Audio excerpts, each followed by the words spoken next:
So it's a bit difficult to know where to start, often in people, but I often find the sort of opportunistic approach is best, that you pick up on somebody while you're doing something else who you feel might benefit from this process.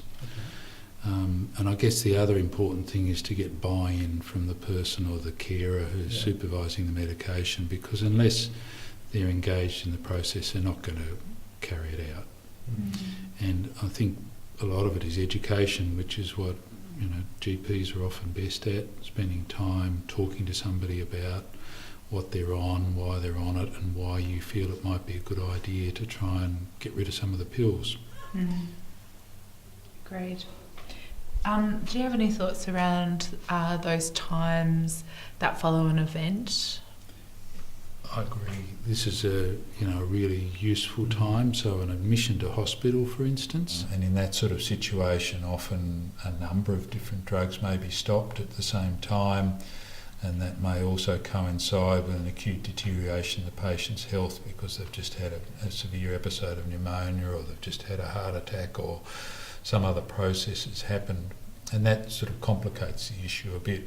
Then it leaves you in the quandary of knowing, well, if things go wrong, which particular drug should I still be on out of the 4 or 5 that might have been stopped? And that's why I think in many cases it's something that's best contemplated cold, where you as the GP are sort of looking at the medication list. You're then able to sort of prioritise it carefully with the patient, explain why you're choosing one particular drug to start with, and by and large do one tablet at a time and work your way down the list according to the priority list you've established.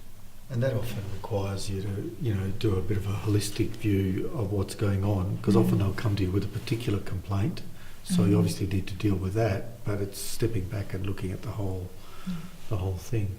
Just commenting on the events, something less than a hospital admission often prompts a review of the medication. Someone has a nosebleed that won't go away.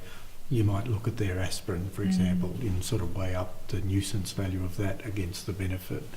But often those are the things that prompt something, a little adverse event that might, start the conversation. Well, I think this is caused by, this medication, and let's review why we're still on this. Yeah.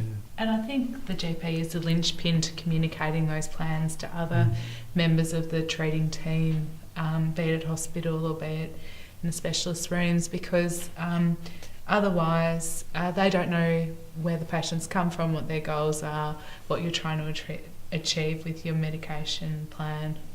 And setting up the feedback is something that's best done with the GP. So, the process of continuous review of what you're doing, really, stop something, see what happens, reconsider the situation, perhaps stop something else, and that continuous circuit is something that's much better driven by GPs, I feel, than